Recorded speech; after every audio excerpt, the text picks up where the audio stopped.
आज हम एक ऐसे दुश्मन के बारे में बात करेंगे जिसने पिछले कुछ सालों में किसानों की रातों की नींद हराम कर दी है। हम बात कर रहे हैं थ्रिप्स की। अक्सर किसान भाई बाजार से सबसे महंगी दवाई खरीद कर लाते हैं, पसीना बहाकर खेत में स्प्रे करते हैं, लेकिन 2 दिन बाद जब खेत में जाते हैं तो देखते हैं कि फसल की पत्तियां अभी भी ऊपर की ओर मुड़ी हुई हैं, फूल झड़ रहे हैं और पौधों की ग्रोथ रुक गई है। ऐसा क्यों होता है? क्या दवाइयां खराब हैं या फिर हमारी तकनीक में कोई कमी है? आज इस विस्तृत वीडियो में हम थ्रिप्स का पूरा कच्चा चिट्ठा खोलेंगे। हम जानेंगे कि यह कीड़ा पैदा कैसे होता है, यह जमीन के अंदर छुपकर कैसे अपनी फौज तैयार करता है, ब्लैक थ्रिप्स का नया संकट क्या है और जब कोई भी दवाई काम न करे तो इसका पक्का इलाज क्या है। यह वीडियो थोड़ा लंबा होगा, लेकिन अगर आपने इसे पूरा देख लिया और इसमें बताए गए विज्ञान को समझ लिया तो मैं दावा करता हूं कि आपके खेत में थ्रिप्स टिक नहीं पाएगा। हम आपके लिए दिन रात मेहनत करते हैं, आपके लिए वीडियो बनाते हैं, गहरी रिसर्च करते हैं, तो आप वीडियो को लाइक जरूर करें जिससे हमारा हौसला बढ़ता है, और चैनल को सब्सक्राइब जरूर करें। तो चलिए शुरू करते हैं। सबसे पहले हमें अपने दुश्मन को पहचानना होगा। थ्रिप्स एक बहुत ही सूक्ष्म कीट है। इसका आकार मुश्किल से 1 से 2 मिलीमीटर होता है। अगर आप इसे ध्यान से देखेंगे तो यह आपको पीले, भूरे या काले रंग का दिखाई दे सकता है। कई किसान भाई सोचते हैं कि थ्रिप्स मच्छर की तरह डंक मारकर रस चूसता है, लेकिन यह सच नहीं है। विज्ञान के अनुसार थ्रिप्स के मुंह की बनावट खुरचने और चूसने वाली होती है। यह पहले अपनी थूथन से पत्ती की कोमल सतह को खुरचता है, जैसे हम किसी चीज को रेती से घिसते हैं। जब पत्ती की कोशिकाएं फट जाती हैं और उनमें से रस बाहर निकलता है, तब थ्रिप्स उस रस को पीता है। इसी खुरचने की वजह से पत्तियों पर चांदी जैसी चमक या भूरे रंग के धब्बे दिखाई देते हैं। यह धब्बे असल में वो जख्म हैं जो थ्रिप्स ने आपकी फसल को दिए हैं। अब एक बहुत बड़ा सवाल आता है जो अक्सर किसानों को कंफ्यूज करता है।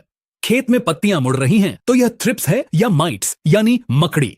क्योंकि अगर बीमारी थ्रिप्स है और आप दवाई मकड़ी की डाल रहे हैं तो रिजल्ट 0 मिलेगा। इसकी पहचान का एक बहुत ही सरल थंब रूल है जिसे आप अभी नोट कर लें।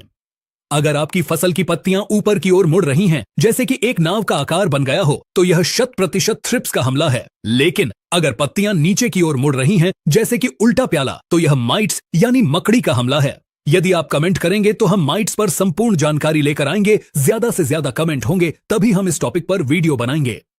आज हम सिर्फ ऊपर मुड़ने वाली पत्तियों यानी थ्रिप्स पर चर्चा करेंगे। थ्रिप्स एक ऐसा कीड़ा है जो भेदभाव नहीं करता। यह मिर्च, प्याज, लहसुन, तरबूज, टमाटर, अनार, अंगूर और कपास जैसी लगभग सभी प्रमुख फसलों को बर्बाद करता है। इसका नुकसान सिर्फ पत्तियों तक सीमित नहीं है। जब आपकी फसल में फूल आते हैं तो थ्रिप्स फूलों के अंदर घुसकर बैठ जाते हैं। वे फूलों के कोमल हिस्सों को खा जाते हैं, जिससे फूल सूखकर झड़ जाते हैं। अगर फल बन भी गया तो थ्रिप्स फल की त्वचा को खुरच देते हैं। आपने अक्सर देखा होगा कि मिर्च या तरबूज पर अजीब से खुरदरे निशान बन जाते हैं। ऐसे फलों को मंडी में कोई नहीं खरीदता और किसान का पूरा मुनाफा बर्बाद हो जाता है। अब हम वीडियो के सबसे महत्वपूर्ण हिस्से की ओर बढ़ते हैं, थ्रिप्स का जीवन चक्र। अगर आपने इसे समझ लिया तो आप समझ जाएंगे कि आपकी दवाइयां क्यों फेल हो रही हैं। थ्रिप्स का जीवन चक्र 4 चरणों में होता है: अंडा, लार्वा, प्यूपा और वयस्क। यह पूरी प्रक्रिया गर्मियों में मात्र 15 से 20 दिनों में पूरी हो जाती है। पहला चरण है अंडा। मादा थ्रिप्स अपने अंडे पत्तियों के ऊतकों के अंदर देती है। ध्यान दीजिए, पत्तियों के ऊपर नहीं बल्कि पत्तियों के मांस के अंदर। यही कारण है कि जब आप किसी हल्की दवाई का स्प्रे करते हैं तो वह ऊपर से निकल जाती है और अंडों का कुछ नहीं बिगड़ता। दूसरा चरण है लार्वा। अंडों से निकलने के बाद लार्वा सबसे ज्यादा तबाही मचाते हैं। ये झुंड में रहते हैं और लगातार पत्तियों का रस चूसते हैं। तीसरा और सबसे खतरनाक चरण है प्यूपा अवस्था। यहां पर एक बहुत बड़ा राज छिपा है। जब लार्वा बड़ा हो जाता है तो वह पत्तियों से नीचे गिर जाता है और जमीन के अंदर चला जाता है। जी हां, थ्रिप्स का प्यूपा आपकी फसल की जड़ों के पास मिट्टी में 1 से 2 इंच नीचे जाकर छुप जाता है। इस अवस्था में यह न तो कुछ खाता है और न ही हिलता डुलता है। यह एक समाधि जैसी अवस्था में रहता है। आप ऊपर पत्तियों पर महंगी से महंगी दवाई छिड़कते रहते हैं, लेकिन जमीन के नीचे छुपा हुआ प्यूपा पूरी तरह सुरक्षित रहता है। 3 से 4 दिन बाद इस प्यूपा से पंख वाला वयस्क थ्रिप्स निकलता है और उड़कर दोबारा आपकी फसल पर हमला कर देता है। यही कारण है कि स्प्रे करने के 4 दिन बाद ही आपको दोबारा कीड़े दिखाई देने लगते हैं। अब बात करते हैं एक नई मुसीबत की, जिसने हाल ही में भारत के कई राज्यों में कोहराम मचाया है। इसे कहते हैं थ्रिप्स पारविस्पिनस या ब्लैक थ्रिप्स। यह दक्षिण पूर्व एशिया से आया हुआ एक आक्रामक कीड़ा है। सामान्य थ्रिप्स के मुकाबले यह ज्यादा ताकतवर है। इसने हमारी पुरानी दवाइयों जैसे कि इमिडाक्लोप्रिड और एसिटामिप्रिड के खिलाफ प्रतिरोध क्षमता विकसित कर ली है। मतलब यह है कि इन दवाइयों का इस पर कोई असर नहीं होता। ब्लैक थ्रिप्स का सबसे डरावना पहलू यह है कि यह वायरस फैलाता है। जब यह किसी बीमार पौधे का रस चूसता है तो वायरस इसके शरीर में चला जाता है। फिर जब यह किसी स्वस्थ पौधे पर जाता है तो उसे भी वायरस से संक्रमित कर देता है। मिर्च और टमाटर में आने वाला लीफ कर्ल वायरस और स्पॉटेड विल्ट वायरस इसी की देन है। हम इसे 3 भागों में बांटेंगे। पहला, बिना खर्चे का इलाज। दूसरा, जैविक इलाज। और तीसरा, ब्रह्मास्त्र यानी रासायनिक इलाज। सबसे पहले बात करते हैं बिना खर्चे वाले उपायों की। थ्रिप्स को नीला रंग बहुत पसंद होता है, इसलिए आपको अपने खेत में प्रति एकड़ कम से कम 30 से 40 नीले रंग के चिपचिपे ट्रैप यानी ब्लू स्टिकी ट्रैप्स लगाने चाहिए। इन्हें फसल की ऊंचाई से लगभग 6 इंच ऊपर लगाएं। जैसे ही थ्रिप्स उड़ेंगे वे इन ट्रैप्स की तरफ आकर्षित होंगे और चिपक जाएंगे। यह न सिर्फ उनकी जनसंख्या कम करता है बल्कि आपको यह भी बताता है कि खेत में हमले की शुरुआत हो चुकी है या नहीं। दूसरा उपाय है बॉर्डर क्रॉप। अपने खेत के चारों तरफ मक्का या ज्वार की 2-3 घनी लाइनें लगाएं। यह एक दीवार का काम करती है और पड़ोसी के खेत से उड़कर आने वाले थ्रिप्स को आपके खेत में घुसने से रोकती है। अब आते हैं दूसरे चरण पर, जो है जैविक नियंत्रण। अगर थ्रिप्स की संख्या कम है तो रसायनों का प्रयोग न करें। आप नीम तेल का उपयोग कर सकते हैं, लेकिन ध्यान रहे सादे नीम तेल से काम नहीं चलेगा। आपको 10,000 ppm वाला अजाडिरेक्टिन आधारित नीम तेल लेना है। इसकी मात्रा 2 मिलीलीटर प्रति लीटर पानी रखनी है। नीम तेल थ्रिप्स को खाना खाने से रोकता है और मादा को अंडे देने से मना करता है। इसके अलावा आप बवेरिया बेसियाना नाम की फफूंद का इस्तेमाल कर सकते हैं। यह एक जैविक कीटनाशक है। 5 ग्राम प्रति लीटर पानी के हिसाब से इसका घोल बनाकर शाम के समय छिड़काव करें। जब यह फफूंद थ्रिप्स के शरीर पर लगती है तो उसे बीमार करके मार देती है। अब हम आते हैं सबसे महत्वपूर्ण हिस्से पर, रासायनिक नियंत्रण। अगर हमला तेज है और फसल बर्बाद हो रही है तो हमें सही रसायन का चुनाव करना होगा।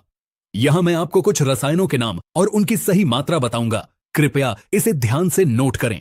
अगर हमला शुरुआती दौर में है तो आप फिप्रोनिल 5% SC का उपयोग कर सकते हैं। इसकी मात्रा 2 मिलीलीटर प्रति लीटर पानी है। या फिर आप एसिटामिप्रिड 20% SP का उपयोग कर सकते हैं, जिसकी मात्रा आधा ग्राम प्रति लीटर पानी है। लेकिन अगर हमला मध्यम से भारी है और पत्तियां मुड़ने लगी हैं तो आपको थोड़े महंगे और एडवांस टेक्निकल पर जाना होगा। पहला टेक्निकल है स्पिनोसाड 45% SC। बाजार में यह ट्रेसर या अन्य नामों से मिलता है। यह एक बहुत ही बेहतरीन दवाई है जो जैविक तरीके से बनाई गई है। इसकी मात्रा आपको रखनी है 0.3 मिलीलीटर प्रति लीटर पानी, यानी 15 लीटर की टंकी में लगभग 4 से 5 मिलीलीटर। यह थ्रिप्स के नर्वस सिस्टम को डैमेज कर देता है। दूसरा बेहतरीन टेक्निकल है साइंट्रानिलिप्रोल 10.26% OD। इसे किसान भाई बेनेविया के नाम से जानते हैं। यह एक ब्रॉड स्पेक्ट्रम कीटनाशक है, यानी यह थ्रिप्स को तो मारेगा ही, साथ ही साथ यह इल्ली और सफेद मक्खी को भी कंट्रोल करता है। इसकी मात्रा आपको लेनी है 1.8 से 2 मिलीलीटर प्रति लीटर पानी। फसल की शुरुआती अवस्था में इसका रिजल्ट बहुत शानदार है। तीसरा और सबसे पावरफुल टेक्निकल है स्पिनेटोरम 11.7% SC। बाजार में यह डेलीगेट, लार्गो या समिट जैसे नामों से प्रसिद्ध है। यह थ्रिप्स का काल माना जाता है। इसकी मात्रा आपको रखनी है 0.9 मिलीलीटर प्रति लीटर पानी, यानी 15 लीटर की टंकी में लगभग 13 से 14 मिलीलीटर। यह दवाई छिड़कने के कुछ ही घंटों के अंदर थ्रिप्स को लकवा मार जाता है और वे फसल को नुकसान पहुंचाना बंद कर देते हैं। अब बात करते हैं उस स्थिति की जब आपके खेत में ब्लैक थ्रिप्स का भयंकर हमला हो चुका हो और ये सारी दवाइयां कम असर दिखा रही हों। ऐसे समय में आपको नए मॉलिक्यूल्स का इस्तेमाल करना होगा।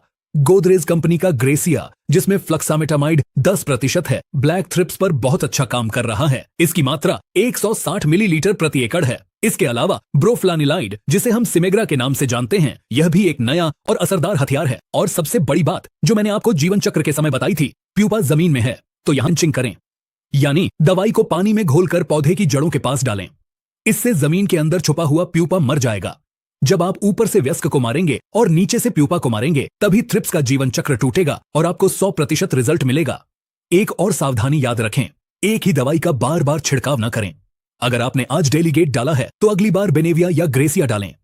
टेक्निकल बदलने से कीड़े में प्रतिरोध क्षमता पैदा नहीं होती है। तो किसान भाइयों, यह थी थ्रिप्स के बारे में A to Z पूरी जानकारी। यह लड़ाई आसान नहीं है, लेकिन नामुमकिन भी नहीं है। अगर आप सही पहचान करेंगे, सही समय पर सही दवाई डालेंगे और जमीन के उपचार पर ध्यान देंगे तो आपकी फसल सुरक्षित रहेगी और आपको रिकॉर्ड तोड़ उत्पादन मिलेगा। खेती में ज्ञान ही शक्ति है और सही जानकारी ही असली बचत है। हम अपने चैनल पर ऐसी ही गहरी और वैज्ञानिक जानकारी लाते रहते हैं। अगर आपको आज का वीडियो जानकारीपूर्ण लगा तो इसे अपने साथी किसानों के साथ शेयर जरूर करें।